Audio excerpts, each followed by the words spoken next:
बाकी जाके ये दोस्तों हम आपको इंडक्शन रिपेयर करना दिखाएंगे।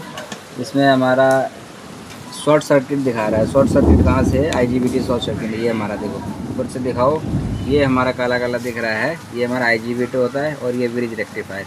दोस्तों हमारा कभी भी अगर ये IGBT शॉर्ट होता है तो ब्रिज शॉर्ट होने के 90% चांस होते हैं ये शॉर्ट ही हो जाए। दोस्तों आपका IGBT अगर हो ख़राब तो कोशिश करें कि ये भी चेंज कर दें। उसके बाद हम पलट के दिखाएंगे। इसमें सर्किट ऑन है, हमारा लाइट आ रही है, देखो मीटर में दिखाते हैं। देखो हमारा सर्किट ऑन में हम चेक करा रहे हैं।